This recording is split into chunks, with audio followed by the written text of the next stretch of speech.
Bismillahirrahmanirrahim. Assalamualaikum warahmatullahi wabarakatuh. Alhamdulillah nahmaduhu wa nasta'inuhu wa nastahdihi wa nastaghfiruh wa na'udzu billahi min shururi anfusina wa min sayyiati a'malina. Man yahdihillahu fala mudilla lahu ومن يضلل فلا هادي له. أشهد أن لا إله إلا الله وحده لا شريك له وأشهد أن سيدنا محمدا عبده ورسوله. اللهم صل وسلم وزد وبارك على سيدنا محمد عبدك ورسولك النبي الأمي وعلى آله وصحبه أجمعين.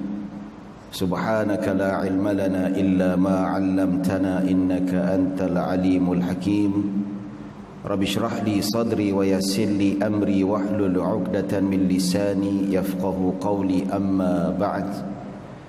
Alhamdulillah, alhamdulillah, syukur pada Allah Subhanahu wa taala atas segala nikmat dan limpahan kurnian daripada Allah.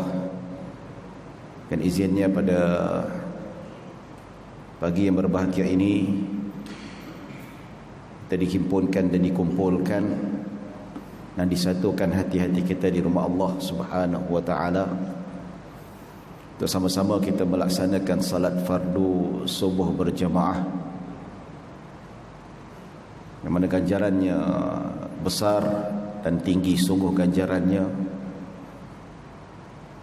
dan disambung pula dengan majlis ilmu, majlis yang penuh rahmah dan maghfirah, yang penuh dengan ketenangan dan penuh dengan keberkatan. Dalam hadis yang diriwayatkan daripada Abu Hurairah radhiyallahu anhu, bahawa Nabi sallallahu alaihi wasallam bersabda, "Majtama'a qaumun fi baitin min buyutillahi yatluna kitaballahi wa yatadarasuna bainahum." Nabi sallallahu alaihi wa ala alihi wasallam bersabda, tidak ada sesuatu kaum ataupun kelompok manusia berkumpul dan berhimpun di sebuah ataupun di salah satu rumah daripada rumah-rumah Allah Subhanahu wa taala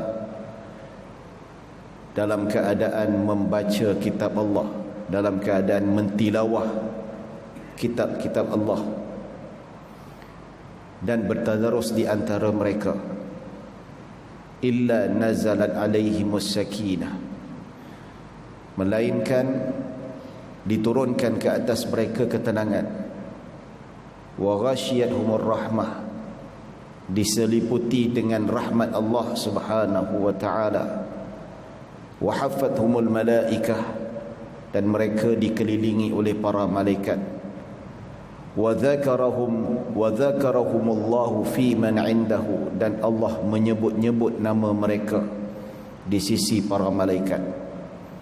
Hadis sahih tuan-tuan, hadis riwayat Imam Abu Daud. Hadis ni Nabi sebut satu kelompok manusia berkumpul dalam rumah Allah Subhanahu wa taala sambil membaca ataupun tilawah kitab Allah, iaitu Al-Quran, dan bertadarus di antara mereka. Nabi sifatkan kelompok manusia dalam masjid baca Al-Quran bersama-sama, ramai-ramai ataupun bersendirian, kemudian bertadarus, melainkan diturunkan beberapa kelebihan yang disebutkan tadi tuan-tuan. Ulama sebut hadis ni dia ada dua. Pertama tentang fadilat majlis zikir, dan kedua fadilat majlis ilmu.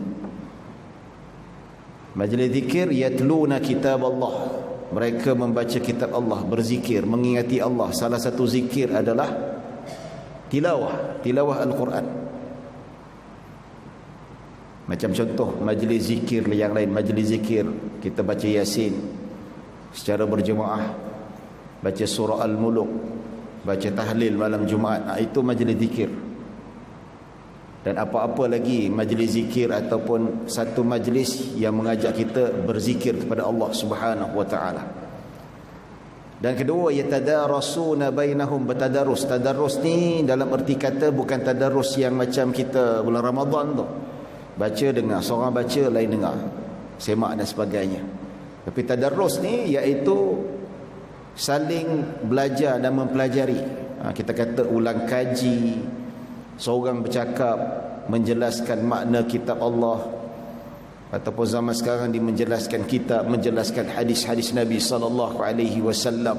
Ini majlis ilmu. Sebab itu ulama kata hadis ni merangkumi dua fadilat amal, iaitu pertama majlis zikir dan majlis ilmu. So ulama kata majlis ilmu dan majlis zikir sama saja fadilatnya. Apa dia? Illa nazalat alaihimus sakinah, diturunkan ke atas mereka ketenangan.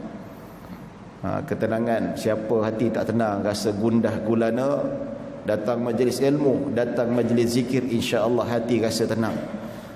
Dia akan bagi kita healing. Zaman sekarang orang panggil healing.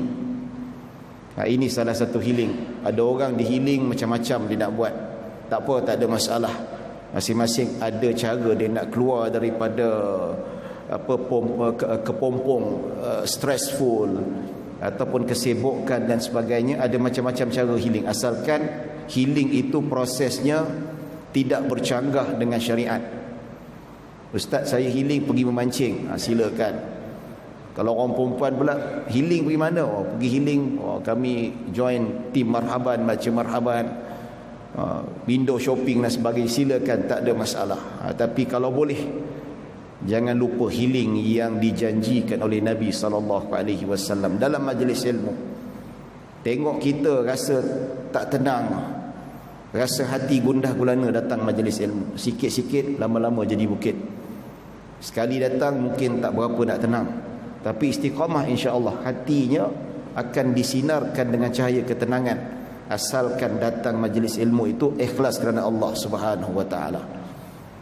Kadang-kadang datang majlis ilmu tenang tak dapat, pasal apa? Kita kena muhasabah lah, mungkin niat kita apa sebenarnya, wallahu a'lam.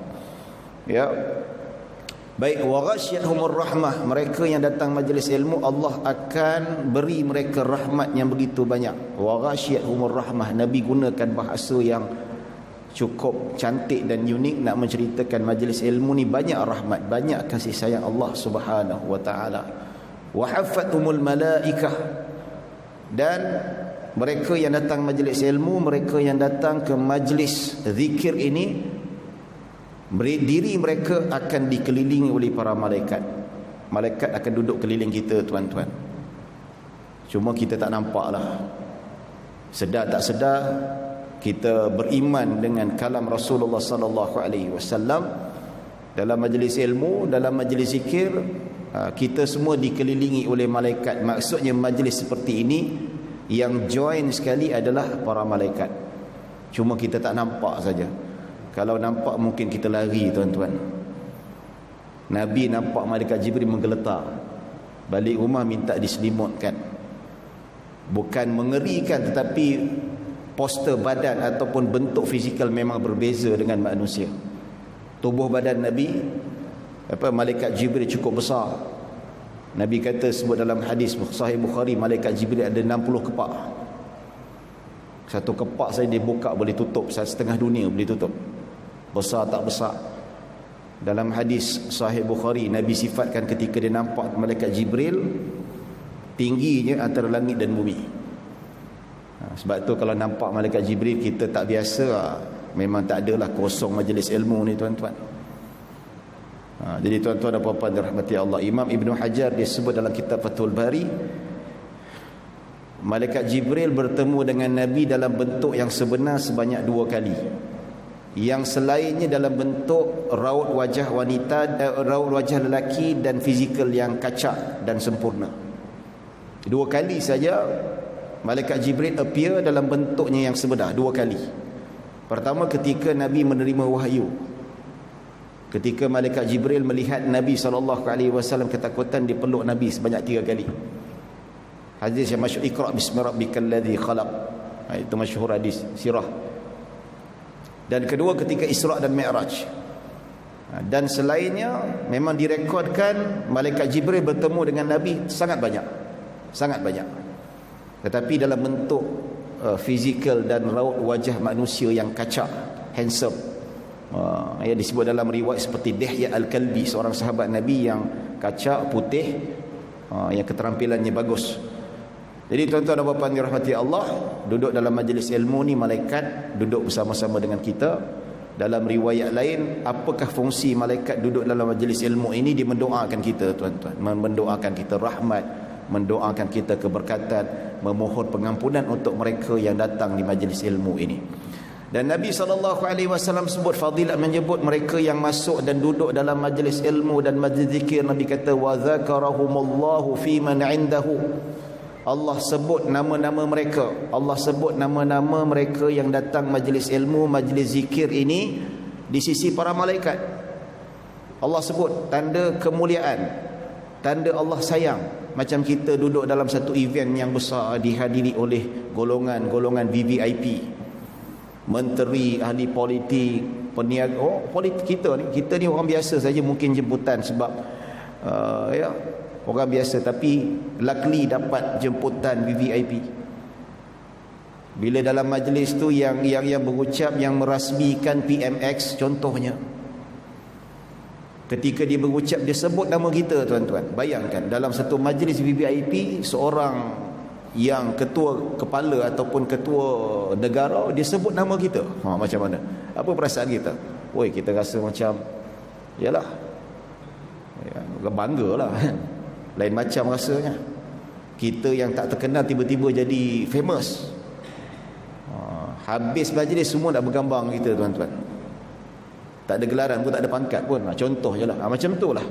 Kita bayangkan duduk dalam majlis ilmu, majlis zikir, Allah sebut nama kita semua di sisi para malaikat. Allah sebut seorang-seorang. Ustaz, Tuan Haji, Datuk, Tan Sri, Hajah, Datin, semua sebut. Ini Nabi SAW sebut. Hadis sahih riwayat Abu Daud, riwayat daripada Abu Hurairah radhiyallahu anhu. Jadi tuan-tuan dan puan-puan dirahmati Allah Subhanahu wa taala, mudah-mudahan kita diberi istiqamah untuk beramal saleh, istiqamah datang ke majlis ilmu. Insya-Allah mudah-mudahan kita mendapat ketenangan, mendapat rahmah daripada Allah, dan kita sentiasa mendapat doa para malaikat dan keridhaannya, dan serta kita menjadi sebutan nama-nama kita di sisi Allah Subhanahu wa taala. Amin ya rabbal alamin. Tuan-tuan dan puan-puan dirahmati Allah Subhanahu wa taala, kita sambung pengajian hadis 40, hadis fardu ain, 40 hadis fardu ain. Dan terlebih dahulu saya mohon maaf pasal hari ini saya tak bawa, tak ada apa pancaran slide dekat depan sebab saya lupa nak bawa connector tu, tertinggal. Sampai sini Allah tertinggal pula. Jadi minta maaf, tapi tak apa, kita baca saja hadis. InsyaAllah saya akan terangkan. Yang mana pada pengajian yang lalu kita dah masuk hadis yang ke-13. Kita bincangkan tentang zakat fitrah. Zakat fitrah yang mana dalam hadis tersebut dinyatakan tentang zakat fitrah ini disyariatkan sebelum dia datang, sebelum diwajibkan ataupun diwajibkan zakat harta. Dalam hadis yang jelas, sebelum dia turunnya zakat harta, iaitu zakat emas dan perak, zakat perniagaan, zakat tanaman, zakat ternakan, sudah diwajibkan ataupun disyariatkan zakat fitrah, dan ia disyariatkan sehingga ke hari ini. Ini fakta yang kita sebut, yang kita nyatakan dan kita bincangkan pada hadis yang lalu. Yang mana juga pada hadis yang disebutkan tentang Nabi SAW, hadis riwayat Abdullah ibn Umar yang meriwayatkan bahawa Nabi SAW mewajibkan zakat fitrah kepada lelaki dan perempuan, dewasa atau kecil, merdeka ataupun hamba sahaya dalam kalangan orang yang beriman. Hadis riwayat Bukhari Muslim. Ini yang kita kata zakat fitrah wajib kepada seluruh generasi, seluruh lapisan masyarakat. Kalau kita kata zakat harta ni bagi mereka yang mampu, yang ada harta cukup nisab dan cukup haul, bagi setengah kategori harta. Macam contoh kalau kita kata zakat tanaman tak sama dia punya nisab dia. Dia punya haul dia tidak sama. Tapi ada syarat haul dan ada syarat ni nisab. Emas perak berbeza. Jadi kalau zakat fitrah ni, dia tak kira lah sama ada orang itu ada cukup nisab ataupun tidak, tetapi apabila dia sampai ke tahap mampu untuk bayar zakat, iaitu hartanya ada lebihan. Kalau dikira hartanya yang dimiliki, perbelanjaan yang dia ada untuk isteri dan anak-anaknya yang segala di bawah tanggungannya cukup untuk satu hari raya sampai hari raya pertama, sampai satu Syawal ada lebihan, maka dia wajib bayar zakat fitrah. Ini kalau ikut siasatan daripada Majlis Agama Islam Wilayah Persekutuan, ada sebahagian asnaf zakat dia tak nak bayar zakat fitrah. Dia kata saya tak nak bayar zakat fitrah sebab saya ni asnaf. Betul lah, memang kita tak nafikan ada asnaf yang tidak mampu bayar zakat fitrah, tetapi ada asnaf yang mampu, yang ada sampai tahap dia ada lebihan daripada duit zakat yang dia dapat ataupun derma orang ramai. Ya, Nabi SAW sebut bahawa wajib ke atas lelaki perempuan, merdeka ataupun hamba sahaya, dewasa atau kecil. Kalau dewasa dia bayar sendiri. Kalau yang kecil, yang kanak-kanak, yang belum akil balik, yang belum ada kerja ataupun dia masih bawah tanggungan mak bapak dia, sewali dia yang bayar zakat.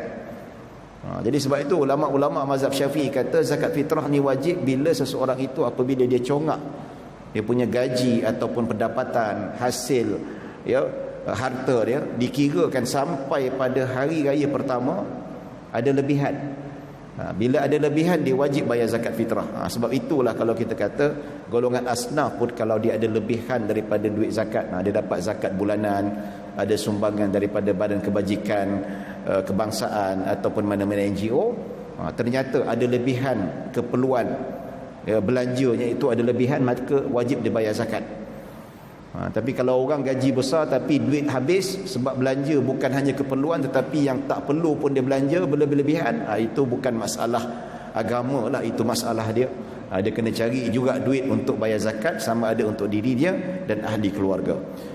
Baik tuan-tuan dan puan-puan yang dirahmati Allah Subhanahu wa taala, ada satu hadis yang bagus untuk kita baca tentang fadilat ataupun kelebihan zakat fitrah, yang mana sebelum ini kita bincangkan tentang pensyariatan dan kewajipan melunaskan zakat fitrah. Tapi kali ini kita baca hadis fadilat membayar zakat fitrah. Baik, bismillahirrahmanirrahim. An Ibn Abbas radhiyallahu anhu qala فرض رسول الله صلى الله عليه وسلم زكاة الفطر طهرة للصائم من اللغو والرفث وطعمة للمساكين من أداها قبل الصلاة فهي زكاة مقبولة ومن أداها بعد الصلاة فهي صدقة من الصدقات رواه أبو داود. Baik, Abdullah ibn Abbas radhiyallahu anhuma berkata, Rasulullah sallallahu alaihi wasallam memfardukan zakat fitrah sebagai penyucian bagi orang-orang yang berpuasa daripada perkara yang sia-sia dan kata-kata nista, dan juga sebagai makanan untuk orang-orang miskin. Sesiapa yang menunaikannya sebelum salat, iaitu hari raya, maka ia dikira sebagai zakat yang diterima. Dan sesiapa yang menunaikan selepas salat, maka ia menjadi sedekah daripada jenis-jenis sedekah yang lain. Riwayat Abu Dawud. Baik, hadis ni cerita tentang fadilat dan bila tempoh yang diwajibkan bayar zakat fitrah. Pertama, Nabi kata difardukan, ya. Ibnu Abbas menyebutkan bahawa Nabi memfardukan. Ini bukti menunjukkan bahawa zakat fitrah ini adalah wajib dan wajib dilaksanakan. Pasal apa? Sebab Ibnu Abbas mengatakan Nabi memfardukan. Dia sendiri yang mendengar Nabi kata Nabi memfardukan zakat fitrah, dan dikuatkan dengan hadis yang lain sebagai penyucian orang yang berpuasa daripada perkara-perkara yang sia-sia. Zakat fitrah ni tuan-tuan, dia menampal balik kekurangan yang ada pada puasa-puasa di bulan Ramadan. Nabi kata yang mana ia sebagai penyucian, dia sebagai penyucian ataupun menampal balik kekurangan yang ada pada puasa kita bulan Ramadan, daripada perkara yang sia-sia. Maksudnya ketika bulan Ramadan ni kita buat perkara-perkara yang lara, Perkara-perkara yang lara ni boleh disebutkan, ulama tafsirkan perkara-perkara yang makruh, yang boleh mengurangkan pahala puasa itu sendiri. Ada banyak lah tuan-tuan, ada banyak. Ya. Dan kata-kata nista, kata-kata nista ni kita sebutkan bahawa dalam kitab fiqh, perbuatan-perbuatan lara, perbuatan-perbuatan makruh dan kata-kata nista ni ataupun perbuatan-perbuatan maksiat ini, dia tidak membatalkan puasa. Itu sepakat para ulama. Ya, ulama ahli sunnah wal jamaah mengatakan perbuatan maksiat, kata-kata maksiat, hatta berbohong sekalipun, dia tidak membatalkan puasa, tetapi dia membatalkan ganjaran puasa. Dia menggugurkan pahala puasa. Sebagai contoh, ketika bulan Ramadan dia maki orang, ataupun ketika bulan Ramadan dia menipu, tak bercakap jujur. Ini semua perbuatan maksiat, perbuatan yang dilarang oleh Allah Subhanahu wa taala. Cakap bohong, kecuali bohong-bohong yang dibenarkan atas dasar taqiyah dan seumpamanya. Jadi Nabi kata zakat fitrah ni berperanan sebagai penyucian. Jadi zakat fitrah yang kita bayar tu, dia sebagai pelengkap ataupun mana-mana kekurangan yang ada puasa di bulan Ramadan itu dilengkapkan, akan ditampal dengan zakat fitrah yang kita bayar. Dan juga sebagai makanan untuk orang-orang miskin. Dia untuk kita ada kebaikan, dapat pahala, dapat ganjaran, dan sebagai tampalan kekurangan yang ada pada bulan puasa, dan untuk orang miskin sebagai makanan untuk mereka di hari raya, untuk mereka bergembira. Jadi tuan-tuan dan puan-puan dirahmati Allah Subhanahu wa taala, hadis ini menunjukkan bahawa ulama mazhab Syafi'i mereka mengambil hujah. Begitu juga majoriti ulama mengatakan zakat fitrah wajib dibayar dengan makanan ruji setempat. Dibayar dengan makanan ruji setempat. Macam Arab ada makanan ruji, ada makanan asasi dia. Dekat Afrika ada makanan asasinya. Dekat Malaysia makanan asasi kita dengan beras. Maka kalau ikut mazhab Syafi'i, disebutkan bahawa zakat fitrah dibayar dengan beras, tak boleh dibayar dengan duit. Ya. Tapi bagaimana dengan pengamalan rakyat Malaysia? Pengamalan rakyat Malaysia ni kita terpaksa mengambil pandangan yang lain atas sebab maslahah dan kepentingan. Kalau zaman dulu tu bagi beras, bagi tepung, bagi gandum, itu memang sangat bersesuaian. Tapi gaya hidup masyarakat kita sekarang ni dah berubah, ataupun adat masyarakat kita ni berubah. Kalau raya ni bukan saja nak makan beras ataupun nak makan nasi impit, ataupun bukan saja kita nak makan ketupat, tetapi kalau raya tu orang miskin pun nak makan juga ketupat, nak makan juga rendang, juga nak masak lodeh dan sebagainya. Maka kita lihat kewajaran zakat itu diberi dalam bentuk wang, dibayar dalam bentuk wang dan diagihkan juga dalam bentuk wang. Dilihat pada maslahat dan keperluan yang lebih baik pada zaman ini. Kalau kita lihat, ya, khilaf antara ulama merupakan rahmah. Ya, ada orang kata kita ni mazhab Syafi'i tapi tak ikut mazhab Syafi'i. Ya, betul. Bukan kita saja. Bak kata orang kita mazhab Syafi'i tak ikut mazhab Syafi'i, mustahil kalau kita nak ikut mazhab Syafi'i 100%. Bukan kita sajalah, mana-mana negara pun yang ada mazhab rasmi. Kalau di India, di Pakistan, secara adatnya mereka beramal dengan mazhab Hanafi, tetapi ada kalanya mereka terpaksa ikut mazhab lain. Tapi kita bermazhab dengan satu mazhab ni bukanlah maksudnya kita ta'assub, tidak. Sama sekali kita tak ta'assub. Ya, tetapi disiplin, supaya mazhab ini menjadikan kita ni driven dengan satu jalan manhaj. Bayangkan kalau kita ni tak ambil caca merba, ambil semua mazhab kita amalkan tanpa ada spesifik sesuatu mazhab, masyarakat akan tunggang langgang, masyarakat akan hancur. Yang pening pala akan terus pening pala, yang ambil kesempatan akan terus ambil kesempatan. Ya. Kalau khilaf ni tidak dikawal, saya kata kita tak boleh ta'assub mazhab, saya setuju. Tetapi khilaf di dalam masyarakat, penerangan isu khilaf perlu dikawal. Kalau tak dikawal, habis. Tuan-tuan nak kalau anak dara kita nikah tak berwalikan kita? Nak tak? Nak tak kalau atas nama khilaf, anak kita nikah tanpa saksi, tanpa wali? Kalau yang tanpa wali itu mazhab Hanafi. Mazhab Hanafi, wanita yang sudah akil balik dia boleh nikahkan diri sendiri tanpa wali. Kalau khilaf tanpa kawalan ni tuan-tuan, anak dara kita, cucu-cucu kita perempuan, tak payah, abah tak izinkan tak apa, saya nikahkan dia sendiri. Tak boleh. Kalaulah kita tak kawal khilaf ni tuan-tuan, tak ada satu dasar, apa gunanya kita sebagai autoriti ada dasar tersendiri, ya? Kalau kerajaan persekutuan ada dasar pemerintahan, dasar pentadbiran, begitu juga autoriti agama ada juga dasar ataupun yang telah dilakukan. Macam dekat Mesir ni tuan-tuan, dia memanglah kalau fatwa tu dia tak ada satu mazhab, tetapi kalau enactment undang-undang perkahwinan bab agama dia ada satu mazhab, mazhab Hanafi. Kena ikut. Supaya apa? Supaya tidak ada cacah merbah, tidak sesuka hati ambil mazhab dan seumpamanya. Ya, kita tak nafikan, kita memerlukan mazhab yang lain untuk kita selesaikan isu-isu yang tak dapat diselesaikan dalam mazhab Syafi'i. Tetapi selagi mana kita tidak ada keperluan bertalfiq pada mazhab lain, tidak ada masalah, kenapa kita nak lari mazhab lain? Ya. Jadi khilaf tu perlu, tapi perlukan kawalan. Kalau tak kawalan, jadi akan jadi lebih teruk. Ini pengalaman saya sendiri tuan-tuan. Pengalaman saya sendiri, ada satu tempat dekat Shah Alam. Saya tak sebut seksyen berapa lah. Saya ada kuliah bulanan kat situ sampai hari ni. Ya. Saya satu hari itu pada sebelum PKP. Ada seorang hamba Allah ni jumpa saya, dia kata, Ustaz nampak tak Tuan Haji tu? Tuan Haji tu bagus, dia datang.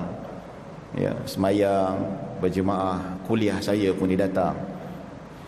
Tapi bila ada orang hamba Allah cakap dengan saya, Ustaz, Tuan Haji itu sama-sama dengan kami dah main badminton. Tapi minggu lepas dia main badminton, hari Sabtu ke hari Ahad saya pun tak pasti. Dia datang dia pakai seluar pendek atas lutut. Sebelum ni pakai track bottom tuan-tuan. Pakai seluar pendek. Kata apa pasal pula dia kata khilaf. Mana dia dapat? Sebab dekat YouTube ada seorang ulama, ada ilmuwan Bani Melayu. Bani Melayu orang kita lah. Khilaf dan sebagainya, cerita begini-beginilah. Orang tanya, haji ni kan jemaah dah pergi haji dah. Umur pun dah 60 lebih, 70 lebih. Kenapa seluar pendek? Khilaf. Dan saya lebih yakin yang mengatakan peha ni bukan aurat lebih kuat hujahnya daripada hujah Imam Syafi'i. Sedap betul mulut dia. Ya, sedap betul mulut dia. Dia lebih kuat, macam dia lebih terror daripada Imam Syafi'i. Imam Syafi'i 7 tahun dah hafal Al-Quran. Ya, umur 18 tahun dah hafal Muwatta Imam Malik. Ada 2000 lebih hadis dia hafal. Anak murid kesayangan Imam Malik bin Anas. Ya, dia jangan kata bahasa Arab pun tak reti. Baca Al-Quran yang ada baris pun salah. Faham tak? Kitab Arab ni tuan-tuan, cuba baca kitab Arab yang lama tu, yang Jawi, yang kitab-kitab pondok tu yang bahasa tak ada baris, cuba baca. Ini baca Al-Quran ada baris pun salah. Tiba-tiba kata, hujah mazhab yang kata peha ni tak aurat lebih kuat daripada mazhab Syafi'i. Ya. Tak apalah, kita pun tak nak gaduh-gaduh. Ya. Cuma bulan depan saya terang balik, saya bidas balik tentang hujah yang mengatakan peha ni bukan aurat. Apa kadar saya balas, saya nak bagi penjelasan, bukan saya nak condemn dia, saya tak sebut nama dia dan saya tak ajukan kepada sesiapa. Saya sebut tentang hujah dan bidas balik, cerita tentang hujah mazhab Syafi'i. Dia kata mazhab Syafi'i lemah kan, kita bawa hujah, kita bidas balik, kita lawan balik, kita jelaskan sebenarnya kaedah usul dan seumpamanya. Masyarakat faham. Lepas tu dia kata saya ni ta'assub. Dia cakap dengan orang lain, kata saya ni ta'assub mazhab. Dia tak reti nak jawab, dia tak reti apa, dia kata saya ta'assub. Macam-macam. Ini dalam erti kata khilaf yang tidak terkawal, khilaf yang tidak menghormati adat setempat. Kalau nak amal sendiri tu lain cerita lah tuan-tuan, kan? Kalau dekat rumah sentuh bini tak batal wuduk untuk amalan peribadi, itu terserahlah. Tak perlu dalam isu khilaf ni kita nak berbangga kata saya tak ikut mazhab Syafi'i. Saya sentuh isteri saya tak ambil wuduk lagi. Mazhab Syafi'i punya hujah tak kuat. Dia kata mazhab Syafi'i ni berlawanan dengan hadis Nabi SAW. Ada orang cakap macam tu, demi Allah. Saya tanya hadis apa? Nabi sebelum salat, Nabi cium sebahagian isteri baginda, lepas tu Nabi salat tanpa berwuduk. Saya dah tahu dah hadis tu. Nabi sebelum salat, dalam hadis riwayat Abu Dawud, Nasa'i dan Tirmizi, sebelum Nabi pergi solat, Nabi cium Sayyidah Aisyah dan sebahagian isteri Nabi solat, Nabi tidak berwuduk. Wah, ini hadis ni tak batal pun. Saya kata balik, Imam Bukhari kata hadis ni dhaif, tak sahih. Imam Abu Daud kata hadis ini hadis mursal, hadis yang terputus sanadnya. Imam Nasa'i pun sama juga. Imam Tirmizi kata hadis ini sahih, tidak sahih. Kadang-kadang dia orang ni terlalu semangat. Dia ikut satu alirannya memang mendidik dia untuk condemn ulama. Baru belajar sedikit hadis, cepat-cepat melatah terus nak condemn ulama. Ini hati-hati dengan aliran seperti ini, tuan-tuan. Baru belajar satu hadis, man ahdasa fi amrina hadza ma laysa minhu fa huwa raddun, terus senang nak membid'ahkan semua benda. Ini golongan ni kena berhati-hati. Kita kena berlapang dada, ya betul, kita kena menghormati khilaf, betul, kita tak boleh ta'assub, tetapi isu-isu khilaf ni kita kena hormat adat setempat. Kita pergi India kena hormat mazhab setempat, jangan sesuka hati kita nak jadi apa, jadi imam. Tiba-tiba kita orang Malaysia kan, jadi imam dekat Pakistan, tak payah baca kunut, hormat mazhab dia, habis cerita sedang, betul tak? Jadi kalau atas nama khilaf semua kita nak lawan otoriti, nak lawan adat setempat, ini satu benda yang tidak bijak sebenarnya. Ya, betul, kita perlukan khilaf dan kita perlu menghormati khilaf, tetapi berpada-pada dan perlu terkawal. Ya, ada seorang hamba Allah dekat kawan saya sendiri, dia cerita ada seorang cikgu dekat Sungai Buloh. Dia ikut aliran ni lah, aliran ni yang tak ikut satu mazhab, suka kritik ulama, condemn, cepat sangat membid'ahkan amal-amal. Cikgu ni, rumah dia dekat rumah dia dengan sekolah lebih kurang dalam 40 lebih kilometer. 40 lebih ya tuan-tuan. Ya. Dia tiap-tiap hari rumah dia dekat sekolah lebih kurang 40 kilometer. Jarak dia tu tak adalah sampai 2 marhalah tuan-tuan, jauh lagi nak sampai 2 marhalah. Tiap-tiap hari dekat sekolah dia buat jamak qasar. Jamak qasar demi Allah. Orang penat kata khilaf, sedap dia je main khilaf tuan-tuan. Kata khilaf apa? Cikgu tanya. Dia kata saya pakai pandangan Ibn Taymiyah, ikut uruf. Kalau uruf itu adalah musafir, maka boleh jamak dan qasar, tidak ada had yang tertentu, tidak ada jarak yang tertentu, tidak ada hadis pun. Macam ni lah. Tak ada hadis, tak ada dalil. Macam tu, sedap saja. Bukalah kita Al-Majmu', bagaimana pengujian 2 marhalah tu, senang-senang saja. Dalil tu apa? Buka kita usul fiqh. Ini tak ada hadis pun Nabi kata 2 marhalah. Rasa-rasa macam musafir saja. Ini pandangan Ibn Taymiyah. Syekhul Islam Ibn Taymiyah cakap, uruf ataupun ikut adat masyarakat itu adalah musafir, baru boleh dijamak qasar. Tapi kalau hang hari-hari pergi sekolah jalan yang sama, itu bukan uruf. Itu sudah menjadi kebiasaan, macam diulang-alik, macam tuan-tuan ulang-alik masjid dengan rumah hari-hari. Itu bukan musafir. Dia uruf musafir ni kalau kita berjalan tu nampak pandangan tu, ya, kalau kita lihat pandangan Ibn Taymiyah pun salah, tak tepat.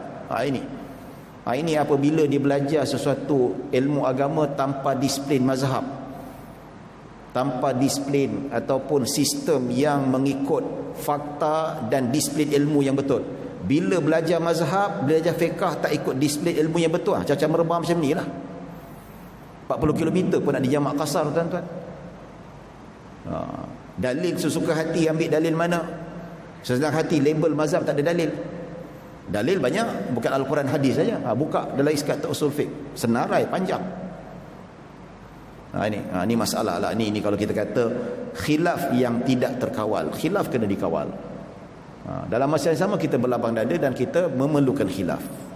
Kita banyak pakai khilaf. Pergi haji pun kita pakai mazhab Maliki, sentuh wuduk tak batal. Kalau tidak, kalau orang lelaki itu memang kita punya tawaf bila nak habis tawaf ifadah tu, lama lagi nak habis, kena tunggu kosong baru boleh kita tawaf. Betul tak? Susah. Ya. Jadi kena kawal tuan-tuan, bukan sesuka hati. Ya. Kawalan perlu dilihat terutama daripada pihak berotoriti tuan-tuan. Ya. Jadi khilaf sekali anak ni nikah dekat nikah tanpa wali. Baru tahu. Kata lapang dada, ini anak nikah. Mana boleh ustaz dia kena nikah tanpa izin saya? Khilaf. Baru dia tahu. Kalau kena kat batang hidung dia. Betul tak? Tapi itulah mazhab Hanafi, tanpa wali. Dalam Malaysia, walaupun ini khilaf, siapa nikah tanpa wali, iaitu wanita menikahkan di sini, tidak sah. Dia kena nikah balik. Ya. Kalau dah mengandung, lain cerita pula. Betul tak? Jadi sebab itulah, ya. Sebab itu dalam kaedah disebut hukmul hakim yarfa'ul khilaf. Ya, penentuan hukum daripada otoriti mengangkat khilaf. Kalau tak ada penentuan ataupun kata putus daripada pihak pemerintah atau otoriti, akan cacah merbah, tuan-tuan. Ya, sebab itu penting ada otoriti untuk mengawal khilaf ini semua supaya tidak berlaku kecelaruan dan tidak berlakunya kepincangan dalam amalan agama itu sendiri. Ya. Jadi kita kata zakat fitrah dengan duit kita pakai pandangan mazhab Hanafi dan mazhab Hambali mengharuskan. Ya, perbincangan panjang. Perbincangan antara jumhur dengan mazhab Hanafi ini diperbincangkan. Antara hujah mazhab Hanafi, dia mengambil pandangan Muawiyah bin Abi Sufyan radhiyallahu anhuma, seorang sahabat Nabi, itu khalifah Bani Umayyah yang pertama. Dia yang menilaikan antara gandum yang berkualiti tinggi dan gandum yang berkualiti rendah. Gandum syair, gandum Bali yang berkualiti grade B tu dibayar satu gantang, dan zaman Muawiyah zakat gandum yang berkualiti tinggi, gandum putih itu dibayar setengah gantang.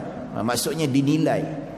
Jadi mazhab Hanafi dia ambil pandangan Muawiyah yang mana gantang itu boleh dinilai. Maksud bukan saja boleh dinilai dengan gandum yang lain, tetapi boleh dinilai dengan emas dan perak. Itu hujah mazhab Hanafi. Maka ada bersesuaian untuk kita amalkan pada zaman sekarang ini demi maslahat masyarakat. Dan baik, Nabi SAW sebut sesiapa yang menunaikannya sebelum solat hari raya, maka ia dikira sebagai zakat yang diterima. Ini zakat fitrah dalam mazhab Syafi'i yang dikira sebagai sah, iaitu sebelum solat hari raya. Ya, selepas solat hari raya sah tak, tetapi dikira makruh. Dia tak dapat fadilat. Dia tak dapat ganjaran bayar zakat fitrah.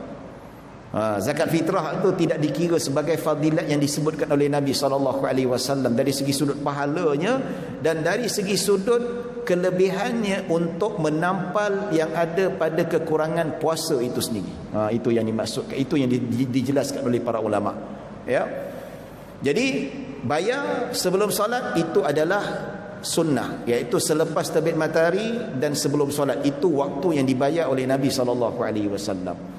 Yang diharuskan ketika awal Ramadan. Ya, di awal Ramadan itu dibolehkan. Ulama membolehkan, iaitu mazhab Syafi'i kata start bayar zakat fitrah pada awal Ramadan. Yang paling afdal iaitu selepas terbit fajar, iaitu pada 1 Syawal dan sebelum solat hari raya. Itu waktu yang Nabi SAW agihkan zakat fitrah. Tapi waktu-waktu tu boleh dikatakan kritikal lah, sangat bahaya sebenarnya. Ya, saya sendiri pernah jadi amil, tuan-tuan. Ya, ketika nak solat raya tu, itu beratur panjang. Orang Indonesianya, Bangladeshnya, Melayunya, Cinanya yang nak bayar zakat fitrah. Lalas as-salatul jami'ah, saya pun tutup buku. Ada saudara kita Bangla, encik tolonglah, encik tolong saya nak bayar zakat. Sorry, nak sembahyang. Ya, nak kerja afdaliyah, tapi tiba-tiba kita tak dapat pada waktunya. Boleh bayar lepas solat, dia kena bayar juga, wajib bayar juga, tetapi dikira sebagai makruh. Ya, ataupun dalam istilah mazhab Syafi'i dikira sebagai qada. Manakala pada hari raya kedua, kalau kita tak bayar pada hari raya pertama, kita anjakkan pada hari raya kedua, hukumnya haram, berdosa kalau tanpa keuzuran. Sebelum solat sunat, bayar selepas solat hari raya makruh, kira qada. Masuk raya kedua kena bayar tak? Wajib bayar juga, tetapi jatuh dosa sebab sengaja melewat-lewatkan bayaran zakat fitrah. Dosa-dosa, tapi tetap wajib, dikira sebagai qada. Ya. Baik. Maka Nabi kata sesiapa yang menunaikan zakat fitrah sebelum solat, iaitu solat hari raya, maka ia dikira sebagai zakat yang diterima, iaitu diterima secara sempurna. Ya. Yang terlepas bayar selepas solat tu diterima juga, tapi tidak sempurna, fadilatnya hilang, tapi diterima sebagai qada. Dan sesiapa yang menunaikan selepas solat, maka ia menjadi sedekah daripada jenis sedekah yang lain. Maksudnya jadi sedekah biasa, fadilatnya tidak setinggi zakat fitrah. Zakat fitrah ni zakat wajib. Zakat wajib ini pahalanya jauh lebih besar daripada sedekah biasa, sedekah sunat. Sama juga kita solat fardu pahalanya jauh lebih besar daripada solat sunat. Samalah. Jadi bayar lepas solat, dia tak dapat pahala seperti zakat fitrah, tapi dapat pahala sedekah biasa sahaja. Dan dikira tak zakat fitrahnya, dikira sebagai qada. Jadi tuan-tuan dan puan-puan dirahmati Allah Subhanahu wa taala, hadis sahih riwayat Abu Daud. Baik tuan-tuan dan puan-puan dirahmati Allah Subhanahu wa taala, ada masa yang masih berbaki ni tuan-tuan. Kita masuk hadis yang ke-14. Hadis yang ke-14 bab puasa. Kita baca sedikitlah. Ya, an Abi Hurairah radhiyallahu anhu qala kana Rasulullah sallallahu alaihi wasallam yubashshiru ashabahu qad ja'akum ramadhanu syahrul mubarakun iftaradallahu alaikum siyamahu tuftahu fihi abwabul jannati wa tughlaqu fihi abwabul jahim wa yughallu fihi syaitan fihi lailatun khairun min alfi syahr man hurima khairaha faqad hurima, rawahu Ahmad wan Nasa'i. Baik, Abu Hurairah radhiyallahu anhu berkata, Rasulullah sallallahu alaihi wasallam memberitahu khabar gembira kepada para sahabatnya, Ramadan telah datang kepada kamu, bulan yang diberkati dan difardukan puasa ke atas kamu. Dibuka pintu-pintu syurga dan dikunci pintu-pintu neraka Jahannam. Digari syaitan dan di dalamnya wujud satu malam yang lebih baik daripada 1000 bulan.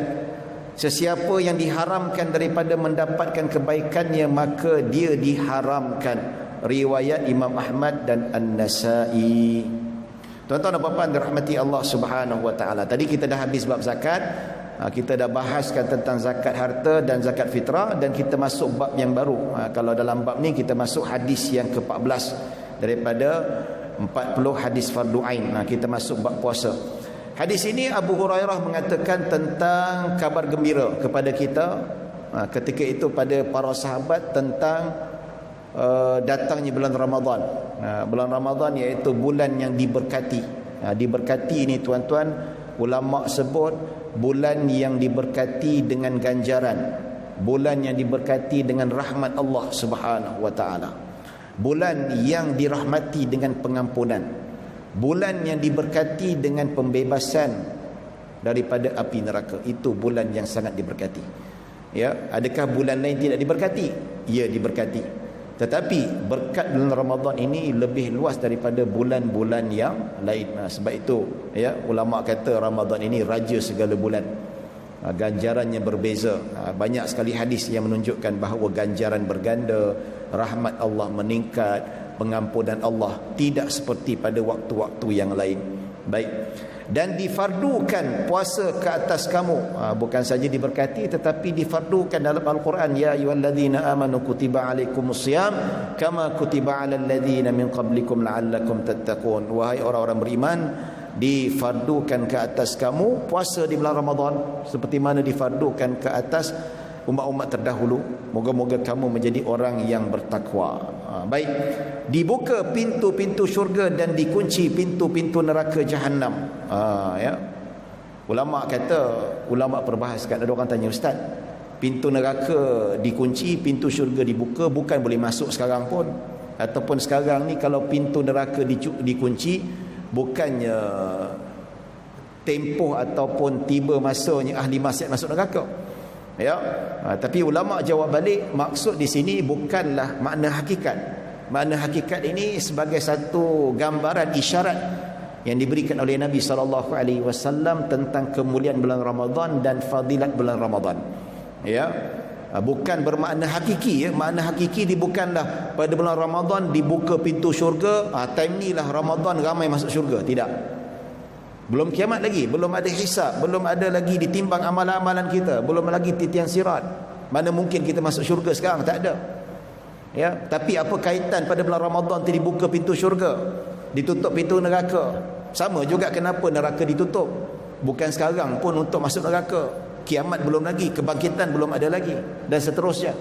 Jadi ulama kata ini sebagai isyarat daripada Allah tentang kemuliaan Ramadan, iaitu bulan Ramadan tiba, iaitu peluang yang luas untuk masuk syurga dibuka luas seluas-luasnya.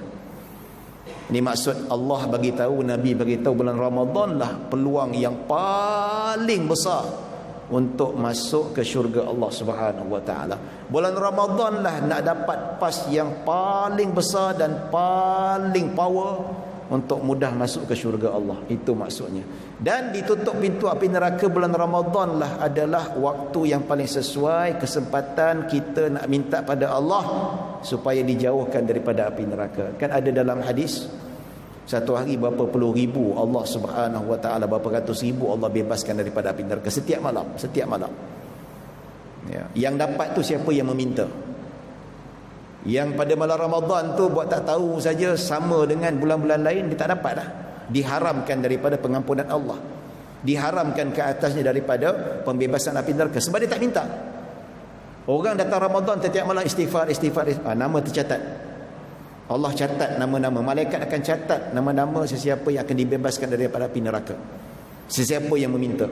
Yang tak minta tak dapat lah. Ya.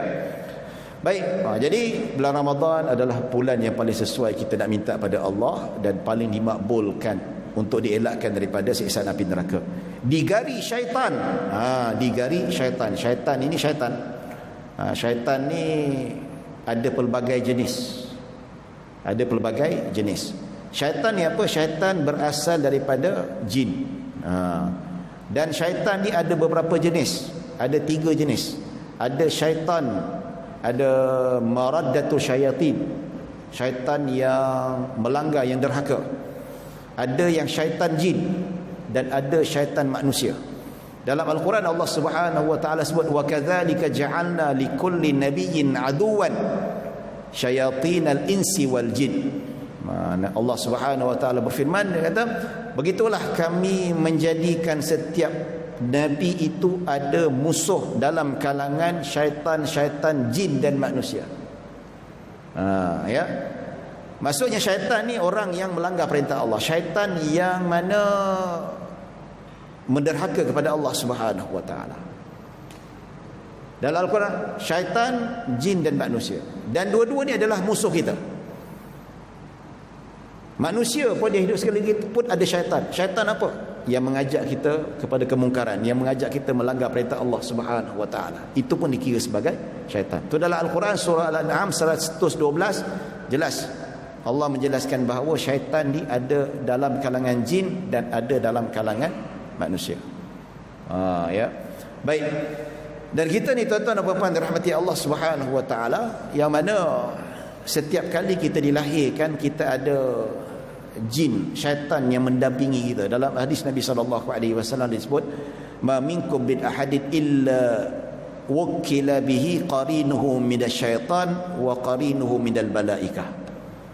Dalam hadis Nabi kata, tidak ada seorang pun di antara kamu melainkan akan diwakilkan dengan qarinnya. Tahu qarin? Biasa kita dengar. Qarin daripada setan dan qarin daripada malaikat. Kita lahir ni tuan-tuan, bila lahir saja iblis akan lantik seekor syaitan untuk mendampingi kita sampai bila-bila. Wa qarinuhu minal malaikah. Kalau qarin syaitan tu kerjanya apa? Okey, syaitan ni bawa lahir. Kau hasut dia sampai dia jadi ahli maksiat ataupun apa. Memang kerja dia, memang kita ni ada pendamping iblis, syaitan untuk merosakkan kita. Tetapi Allah Maha Pengasih, Allah Maha Penyayang. Once bila iblis hantar pendamping, malaikat pula dihantar oleh Allah Subhanahu wa taala untuk mendampingi. Wa qarinuhu minal malaikah. Dalam hadis, Allah juga hantar qarin daripada malaikat untuk bantu kita lawan qarin syaitan ni. Biasa tengok Tom and Jerry tak? Kan? Tom and Jerry ni bila geram dengan si Tom ni, Tom ni, kucing tu, bila geram dengan tikus tu, dia nanti ada yang hasut buat baik, ada yang hasut buat jahat. Sebelah kiri tu setan, sebelah kanan tu yang ada ring atas tu kan. Macam tu lah konsepnya, asalnya macam tu lah. Tapi tidaklah sebiji macam tu. Tapi memang ada yang kita ni ada dua pendamping. Pendamping jin dan pendamping malaikat. Jin tu syaitan lah, kerja bisik kita buat maksiat. Malaikat damping kita supaya mengilhamkan kita buat benda-benda yang baik. Fa alhamaha fujuraha wa taqwaha. Nafsu kita ni dalam Al-Quran Allah sebut akan diilhamkan sama ada buat baik ataupun buat jahat. Siapa yang mengilhamkan? Setan lah, bisik kita, duduk kita jangan semayang, buat maksiat, tipu orang. Ilham untuk buat baik, malaikat yang diutus oleh Allah untuk pujuk kita. So kita yang buat decision, kita yang pilih nak ikut malaikat ke nak ikut setan. Jadi tuan-tuan dan puan-puan dirahmati Allah Subhanahu wa taala, apabila Ramadan datang, syaitan jin ni, tak semua jin ni syaitan. Jin ada jin Islam, ada jin yang bukan kerja menghasut orang, ada jin yang jahat tapi tak kerja menghasut orang. Ada jin yang termasuk dalam kategori tentera-tentera iblis. Yang digari ni adalah tentera-tentera iblis yang memang kerjanya menghasut orang. Ini kelebihan dalam Ramadan. Tetapi persoalan bila masuk Ramadan, syaitan-syaitan yang berperanan sebagai tentera iblis untuk merosakkan anak Adam ni digari, dikunci, dipenjarakan, tetapi manusia masih lagi banyak yang buat maksiat. Kenapa? Ini tak lain tak bukan sebab hawa nafsu manusia itu sendiri. Manusia kalah dengan hawa nafsu. Hawa nafsu terjadi disebabkan apa? Sebab kebiasaan dengan melakukan maksiat. Hawa nafsu yang ikut benda-benda yang maksiat mungkin ataupun pastinya sama ada dengan nafsunya sudah terbiasa dengan maksiat, tetapi satu lagi juga disebabkan keliling, pengaruh keliling. Tapi rugilah bila syaitan dah diikat, bila syaitan tidak lagi dilepaskan untuk menghasut manusia, tapi manusia tetap kalah dengan hawa nafsu mereka sendiri. Nampak tak? Maksudnya betapa lemahnya nafsu dan kendiri mereka tak dapat kawal. Setan tak ada hasut, tak mengawal tindak tanduk dan tidak berjaya memujuk ataupun tidak diberi lesen untuk memujuk manusia bulan Ramadan, tapi manusia tetap kalah. Nak menunjukkan ketika itu memang betul-betul kritikalnya nafsu kita ni tuan-tuan. Jiwa kita sangat kritikal. Kita kena muhasabah. Ramadan masih lagi buat benda jahat, masih lagi buat benda lara, menunjukkan memang lemahnya iman kita, terlalu lemah. Bayangkan Ramadan, lemahnya iman kita, masih lagi buat maksiat, sedangkan setan tak ada siapa nak bisikkan kita tuan-tuan. Dan di dalamnya wujud satu malam yang lebih baik daripada 1000 bulan, malam Lailatul Qadar. 83 tahun sekali ibadah, berapa puluh tahun, lebih baik daripada 1000 bulan. Bayangkan. Sesiapa yang diharamkan daripada mendapatkan kebaikannya, maka dia diharamkan.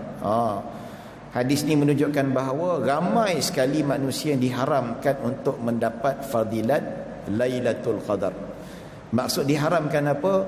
Diharamkan daripada mendapat ganjaran dan kelebihan malam Lailatul Qadar. Adakah Allah mengharamkan? Tidak. Ini makna kiasan yang Nabi sebut. Yang diharamkan iaitu mereka sendiri yang mengharamkan diri mereka daripada mendapat keberkatan dan fadilat Lailatul Qadar. Iaitu mereka yang diharamkan apa? Mereka yang berbuat maksiat, mereka yang tidak ada keinginan untuk buat ibadah, mereka yang tidak mencari malam Lailatul Qadar. Ini tak dapatlah. Ini bukan disebabkan Allah mengharamkan, mereka sendiri yang mengharamkan diri mereka sendiri. Innallaha la yughayyiru ma biqaumin hatta yughayyiru ma bi anfusihim. Sesungguhnya Allah tidak merubah nasib sesuatu kaum melainkan mereka merubah nasib mereka sendiri. Jadi bukan Allah haramkan. Nak buat macam mana saya tak dapat malam Lailatul Qadar, Allah dah haramkan saya. You sendiri yang haramkan. Allah takkan ubah nasib you. Allah tak akan tentukan you dapat malam Lailatul Qadar kecuali kehendak dan keinginan dan kesungguhan daripada diri kita sendiri. Jadi Allah kata, awak dah tak nak, aku tak bagilah. Awak yang mengharamkan diri sini daripada iman dan amal, aku haramkan lah. Macam itulah. Khatamallahu ala qulubihim wa ala sam'ihim wa ala absarihim ghishawah. Orang-orang musyrikin yang tidak mau menerima Islam, Allah tutup hati mereka. Khatamallahu ala qulubihim, hati mereka, wa ala sam'ihim, telinga mereka Allah tutup daripada mendengar kebenaran. Wa ala absarihim, Allah seal mata mereka daripada melihat kebenaran. Bukan Allah sengaja mengharamkan ataupun menutup hati, mata dan telinga mereka, tapi mereka sendiri yang menutup telinga mereka sendiri sehingga Allah mengharamkan. Okey, tak nak terima kebenaran, Allah tutup. Risyawah, tutup, seal, habis. Ya. Jadi Allah tidak mengharamkan, kita sendiri yang mengharamkan. Maksudnya kita sendiri yang menghalalkan, kita sendiri yang mendapatkannya. Siapa mencari, dia dapat. Siapa berusaha, dia akan berjaya. Macam tu je lah konsep dalam ibadah, konsep syurga, konsep nak dapatkan Lailatul Qadar, kena berusaha. Barulah Allah buka pintu ganjaran, barulah Allah buka pintu fadilat. Seperti mana kalau kita berusaha, barulah Allah buka pintu rezeki. Wallahu a'lam. Tuan-tuan dan puan-puan yang dirahmati Allah Subhanahu wa taala. Saya rasa setakat itu saja yang dapat saya sampaikan pada pagi yang berbahagia ini. Mudah-mudahan kita mendapat rahmat dan maghfirah. Di kesempatan ini saya mohon maaf kalau ada salah silap, kalau ada kekurangan. Yang baik hanya daripada Allah Subhanahu wa taala. Kekurangan kesilapan datang daripada diri saya sendiri. Aqulu qawli hadza astaghfirullahal azim li wa lakum wa lisairil muslimin wal muslimat wal mu'minina wal mu'minat. Bismillahirrahmanirrahim. Allahumma ja'al jam'ana hadza jam'an marhuma wa tafarruqana min ba'di tafarruqan ma'suma. Allahumma la tada' fi maqamina hadza dhanban illa ghafarta wa la hamman illa farajta wa la dayna illa qadaita wa la marida illa shafaita ولا حاجة من حوائج الدنيا والآخرة إلا قضيتها يا رب العالمين. صلى الله على سيدنا محمد وعلى آله وصحبه وسلم. الحمد لله رب العالمين. السلام عليكم ورحمة الله وبركاته.